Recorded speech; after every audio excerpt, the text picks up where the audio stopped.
जो अधर्म के रास्ते पर नहीं चलता उसका विजय उसी के साथ होती है जो सत्य के रास्ते पर चलता है।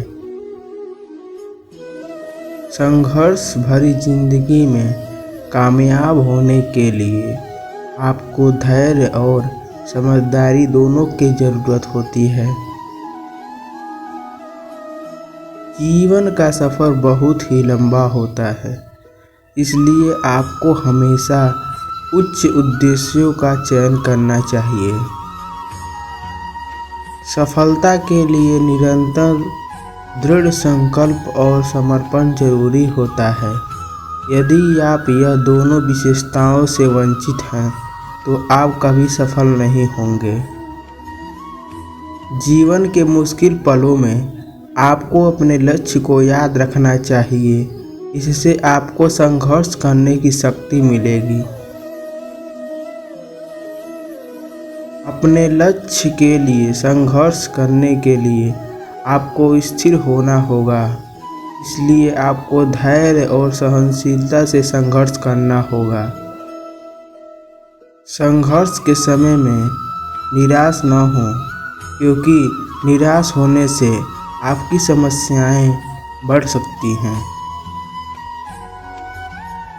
संघर्ष करते समय हमेशा सकारात्मक रहें, यह आपको सफलता के रास्ते पे मदद करेगा।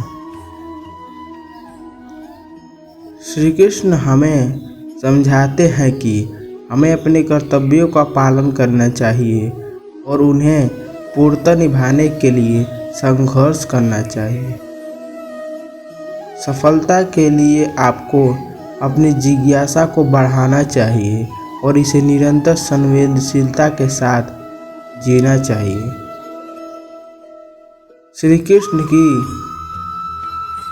शायरी से हमें यह सीखते हैं कि संघर्ष के दौरान हमें अपने संघर्ष को सामने रखना चाहिए, इससे हम अपनी मनोदशा को नियंत्रित कर सकते हैं। जब आप संघर्ष कर रहे होते हैं तो आपको हमेशा सफल होने के लिए उद्यमशीलता और अव्यवसायिता के साथ काम करना चाहिए।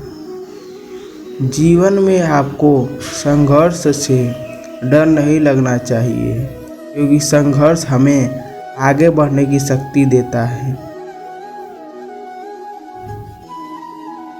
श्री कृष्ण की यह बातें से हमें यह सीख मिलती है कि जीवन में हमें अपने सपनों को पूरा करने के लिए संघर्ष करना होगा और इस संघर्ष में हमें हर दिन सीखना चाहिए। संघर्ष के दौरान आपको हमेशा सकारात्मक रहना है। श्री कृष्ण के अनुसार ये अपने जीवन में सफल होने के लिए हमें धैर्य और सहनशीलता रखनी चाहिए। जीवन में संघर्ष से नहीं घबराना चाहिए, इससे हमें नई ऊंचाइयों की तरफ आगे बढ़ने में मदद मिलेगी। संघर्ष में निराश नहीं होना चाहिए, इससे हमें सीखने और सुधार करने का अवसर मिलता है।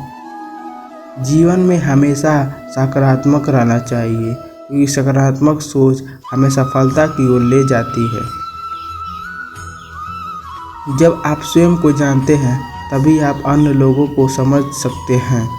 इस उदाहरण से हमें यह समझ मिलती है कि हमें स्वयं को जानना बहुत महत्वपूर्ण है, क्योंकि जब हम स्वयं को समझते हैं तो हम दूसरों को भी समझ सकते हैं। संगीत का सबसे महत्वपूर्ण उद्देश्य आत्मा को शांति देना है। इस उदाहरण से हमें यह समझ मिलता है कि संगीत न केवल हमारी मनोदशा को बेहतर बनाने में मदद करता है, बल्कि हमारी आत्मा को शांति भी देता है। जो व्यक्ति सभी से प्रेम करता है वह भगवान का समान होता है। इस उदाहरण से हमें यह समझ मिलता है कि हमें सभी मनुष्यों से प्यार करना चाहिए और यही हमें भगवान के समान बनाता है। जब तक आपके मन में नफरत होती है तब तक आप खुद को कभी भी शांति नहीं दे पाएंगे। इस उदाहरण से हमें यह समझ मिलता है कि हमें नफ़रत को दूर करने की आवश्यकता होती है, क्योंकि नफ़रत हमारी आत्मा को शांति नहीं दे पाती। जीवन की सबसे बड़ी समस्या है हम खुद को समझ नहीं पाते। इस उदाहरण से हमें यह भी समझ मिलता है कि हमें अपने आप को समझने की आवश्यकता होती है, क्योंकि जब हम स्वयं को समझते हैं तो हम अपनी समस्याओं का समाधान भी निकाल सकते हैं। जो व्यक्ति अपनी कमजोरियों को समझता है वह वास्तव में मजबूत हो जाता है। अगर आप एक सफल व्यक्ति बनना चाहते हैं तो अपने सपनों को पूरा करने के लिए कभी नहीं डरना चाहिए।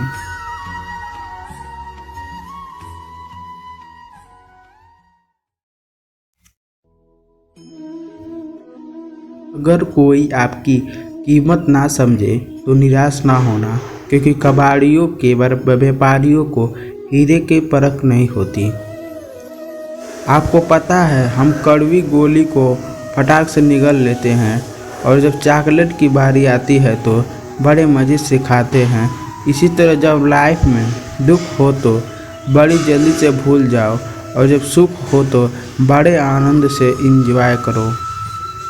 हर पतंग जानती है उसको अंतिम में कचरे में जाना है, पर उससे पहले उसको आसमान को छू के दिखाना है। इसी का नाम तो ज़िंदगी है। सबसे पहले आप इंसान को खुश करो जिसे आप रोज़ आईने में देखते हैं।